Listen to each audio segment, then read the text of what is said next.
The 2010s built a new Hollywood. Streaming arrived, franchises took over, television became cinema.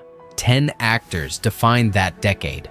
Almost none of them had an easy path to it. A firing, a diagnosis, a rejection letter, a backlash nobody saw coming. These are 10 actors who nearly didn't make it, and defined the decade anyway. Every iconic performance starts with a risk, a role that looked wrong until it was the only one that made sense, a sacrifice the camera captures and the audience never quite sees. Every story on this list starts with a moment like that. Number 10. 2012. Lupita Nyong'o graduates from Yale School of Drama, a Kenyan TV series. One short film, nothing more. Then Steve McQueen casts her in 12 Years a Slave as Patsy, an enslaved woman whose skill at picking cotton makes her both the most valued and most brutalized person on the plantation. Nyong'o studied firsthand accounts of formerly enslaved people. She read memoirs. For her emotional anchor, she returned to a documentary about child soldiers in Uganda, children who'd lost everything and somehow kept their dignity. On set, she trembled between takes. 12 Years a Slave won Best Picture. Nyong'o won Best Supporting Actress, her first major film.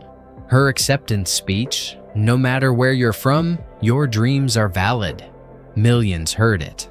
All because a woman with almost no film experience arrived already knowing exactly what the role demanded. Our next actress became one of the youngest Best Actress winners ever. Then the backlash arrived faster than the applause had. Number 9. 2013. Jennifer Lawrence wins Best Actress for Silver Linings Playbook, age 22. Only Marlee Matlin, at 21, has ever won the category younger. Lawrence tripped on the stairs walking up for the award. The trip became one of the most shared images of the ceremony. The win, the trip, the laugh she gave right after, genuine, self-deprecating, made her instantly beloved. She was already the face of the Hunger Games. She was everywhere. Then the backlash came. Not gradually, not tied to one incident. The same qualities that made her beloved got reframed as too much, too present, too accessible. She was nominated again for American Hustle in 2014, a third time for Joy in 2015, 3 nominations by age 25. Then she stepped back. Fewer films, fewer interviews. She'd been exactly who she appeared to be the entire time. All because Hollywood built a phenomenon, then blamed her for being one. Our next actress has 4 Oscar nominations before 30. Most viewers still can't pronounce her name. Number 8. 2007. Saoirse Ronan gets her first Oscar nomination for Atonement. She's 13. That's before the decade even starts, but it sets the template. Brooklyn, 2015. Lady Bird, 2017. Little Women, 2019. 4 nominations, 4 completely different women. Brooklyn, a young Irish immigrant caught between 2 lives.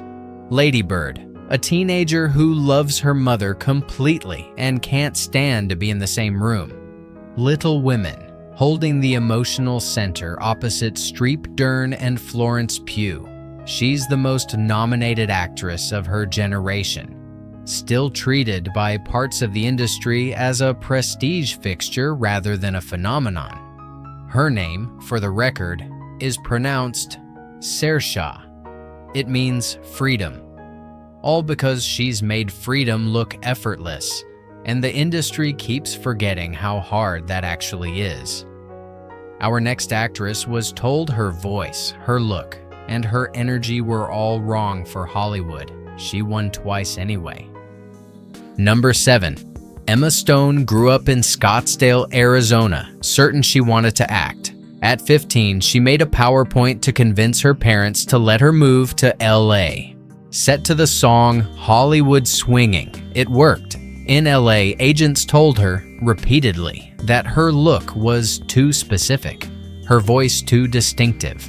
Her energy too much. She kept auditioning. Easy A, 2010, gave her the role that proved them wrong. A Golden Globe nomination followed. The Spider-Man franchise gave her a global audience. Birdman showed a different register. La La Land won her Best Actress in 2016. Poor Things won her a second in 2023. Only the sixth actress ever to win the category twice.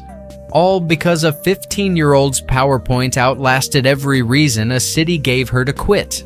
Our next actor played 4 American icons in 4 years, while hiding a diagnosis from everyone around him.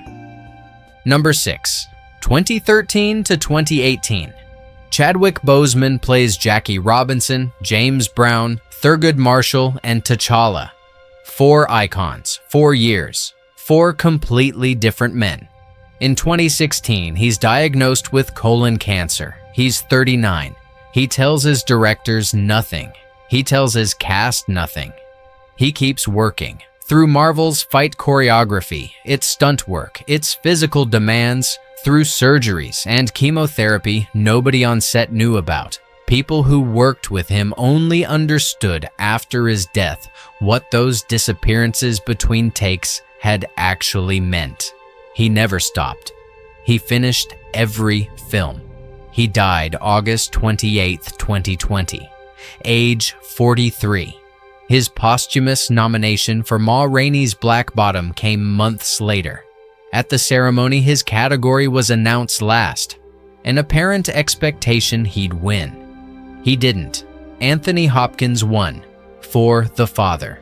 All because a man who knew he was dying decided the work mattered more than the rest of it.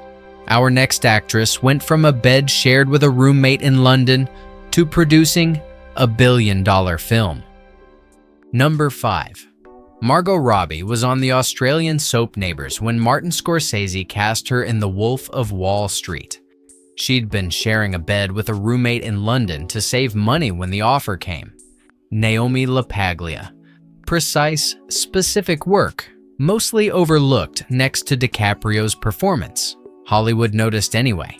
Focus, Tarzan, Suicide Squad. Then something different. She founded her own studio, Lucky Chap Entertainment, and produced I, Tanya, starring in it herself. An Oscar nomination followed. She kept producing Birds of Prey, then Promising Young Woman, which won the Oscar for Best Original Screenplay. Then Barbie in 2023, produced and starred. $1.44 billion worldwide. No nomination for her performance, none for producing the year's biggest film. The omission became its own controversy. But the real story isn't the snub. It's that a woman who once shared a bed to make rent built the company that now decides what gets made. All because she understood that the most powerful seat in Hollywood isn't in front of the camera. Our next actor enlisted in the Marines at 17. A bicycle accident sent him somewhere nobody expected. Number 4, September 11th, 2001. Adam Driver is 17. He enlists in the Marine Corps 2 weeks later. Trains at Camp Pendleton. Before he can deploy, a mountain biking accident injures his sternum. Medical discharge. He's spoken about the disorientation, preparing for combat, then returning to a world that never paused for him. Notre Dame's theater program rejects him. He drives to New York, auditions for Juilliard. They accept him. There, he founds arts in the armed forces, bringing theater to military bases and VA hospitals while still a student. It's still running today. Girls, 2012. Kylo Ren, 2015. Then Marriage Story, 2019. A staircase monologue critics called some of the finest acting of the decade. An Oscar nomination followed, all because one accident ended a career, and a rejected application somewhere else began the one nobody had planned for him. Our next actress has more nominations than almost any working actress. and still not the recognition those nominations suggest she's owed. Number 3, 2008, Doubt, 8 minutes opposite Meryl Streep. A nomination for Best Supporting Actress. She doesn't win. 2011, The Help. A nomination for Best Actress. She doesn't win. 2015. She becomes the first Black actress to win the Emmy for lead actress in a drama series. At the podium, she quotes Harriet Tubman, then says it plainly. The only thing separating women of color from anyone else is opportunity. Millions hear it. 2016. Denzel Washington directs her in Fences. She wins the Academy Award for Best Supporting Actress, the first Black actress to hold the triple crown of acting, Emmy, Tony, Oscar, all because she spent a decade doing the finest work available to her, then used the moment everyone was finally listening to say why it took so long. Our next actor was fired from a role he'd gained 60 pounds for. He turned that into the most interesting run of any leading man that decade. Number 2. Ryan Gosling is cast in The Lovely Bones, gains 60 pounds for the role. Peter Jackson fires him anyway. Different ideas about the character. Mark Wahlberg replaces him. Blue Valentine, 2010.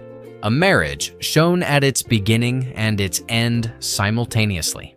A Golden Globe nomination. Drive, 2011, takes everything audiences expected of him and replaces it with something colder, quieter. He says almost nothing in it.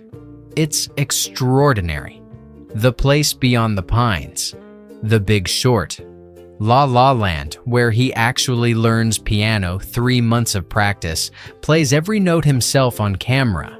Blade Runner 2049, 2017, near wordless complexity, across 3 hours.